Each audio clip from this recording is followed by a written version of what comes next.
Really interesting article that popped up on my Twitter timeline. Hallucinatory voices shaped by local culture, Stanford anthropologist says. Which, I mean, not something I'd really thought about before, frankly, but it does make a lot of sense. I'll link it down below in case you want to read it for yourself. People suffering from schizophrenia may hear voices, auditory hallucinations, differently depending on their cultural context, according to new Stanford research. And this came out in 2014. In the United States, the voices are harsher, and in African India more benign, said Tanya Lerman, Stanford professor of anthropology and first author of the article in the British Journal of Psychiatry. Wow. I mean, just shows how sick and kind of unhealthy the culture here is in the United States. The voices are harsher compared to the ones people hear in African India being more benign. Experience of hearing voices is complex and varies from person to person, according to Lerman. The new research suggests that the voice hearing experience are influenced by one's particular social and cultural environment, may have consequences for treatment. In an interview, Lerman said that American clinicians sometimes treat the voices heard by people with psychosis as if they are uninteresting neurological byproducts of disease which should be ignored. A work found that people with serious psychotic disorder in different cultures have different voice hearing experiences. That suggests that the way people pay attention to the voices alters what they hear their voices say. That may have clinical implications, positive and negative ones. Lerman said the role of culture in understanding psychiatric illness in depth has been overlooked. I mean, definitely something I've overlooked, not something I never thought about before, but it makes complete and total sense. The work by anthropologists who work on psychiatric illness teaches us that these illnesses shift in small but important ways in different social worlds. Psychiatric scientists tend not to look at cultural variations. Someone should, because it's important and can teach us something about psychiatric illness, said Lerman, an anthropologist trained in psychology. She is the Watkins University professor at Stanford. For the research, Lerman and her colleagues interviewed 60 adults diagnosed with schizophrenia, 20 each in San Mateo, Accra, Ghana, and China, India. So people from California, people from Ghana, and then India. Overall, there were 31 women, 29 men, average age of 34. They're asked how many voices they heard, how often, what they thought caused the auditory hallucinations, and what the voices were like. We then asked the participants whether they knew who was speaking, whether they had conversations with the voices, and what the voices said. That's just so interesting and fascinating, isn't it? We asked people what they found most distressing about the voices, whether they had any positive experience of the voices, whether the voices spoke about sex or God, she said. Findings revealed that hearing voices are broadly similar across all three cultures, according to Lerman. Many of those interviewed reported both good and bad voices and conversations with those voices, as well as whispering and hissing that they could not quite place physically. Some spoke of hearing from God, while others said they felt like their voices were an assault upon them. The striking difference was that many of the African and Indian subjects registered predominantly positive experiences with their voices. Not one American did. Wow, just shows how profoundly messed up our culture and society here is in the United States. Not one person did here. Wow. Rather, the U.S. subjects were more likely to report experiences as violent and hateful and evidence of a sick condition.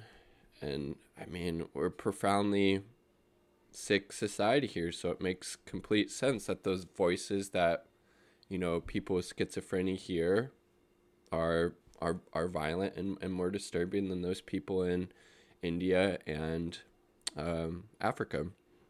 American experience voices as bombardment and as symptoms of a brain disease caused by genes of trauma. One participant described the voices as like torturing people to take their eye out with a fork or cut someone's head and drink their blood. Really nasty stuff.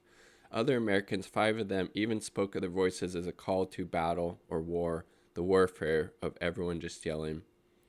Moreover, the Americans mostly did not report that they knew who spoke to them, and that they seemed to have less personal relationships with their voices, according to Lerman. Wow, that's really fascinating too, and it makes sense. I mean, we're such a individualistic society here in the United States, very disconnected from one another, and that seems, to reflect in how people with schizophrenia here in the U.S. relate to the, voices that they hear. Among the Indians in Chennai, more than half heard voices of kin or family members. I mean, that would seem obviously a lot better to hear that than some stranger who's, angry or violent. They talk as if elder people are advising younger people. One subject said that contrasts to the Americans. Only 2 of them heard family members. Also, the Indians heard fewer threatening voices than the Americans. Several heard the voices as playful, as manifesting spirits or magic, or even as entertaining. Finally, not as many of them described the voices in terms of a medical or psychiatric problem, as all of the Americans did. In Accra, Ghana, where the culture accepts the disembodied spirit can talk, few subjects describe voices in the brain disease terms. When people talked about their voices, 10 of them called the experience predominantly positive. Wow. 16 of them reported hearing God audibly. Mostly the voices are God, one participant remarked. Individual versus the collective. Why the difference? Here we go. Like I was talking about, Lerman offered an explanation. Europeans and Americans tend to see themselves as individuals motivated by a sense of self-identity, whereas outside the West, people imagine the mind and the interwoven with others and defend through relationships. Actual people do not always follow social norms, the scholars noted. Nonetheless, the more independent emphasis of what we typically call the West and the more independent emphasis of other societies has been demonstrated ethnographically and experimentally in many places. As a result, hearing voices is a specific context may differ significantly for the person involved. They wrote, in America, the voices were an intrusion and a threat to one's private world. The voices could not be controlled. However, in India and Africa, the subjects were not as troubled by the voices. They seemed, on one level, to make sense in a more relational world. Still, differences existed between the participants in India and Africa. The former voice hearing experience emphasized playfulness and sex, whereas the latter more often involved the voice of God.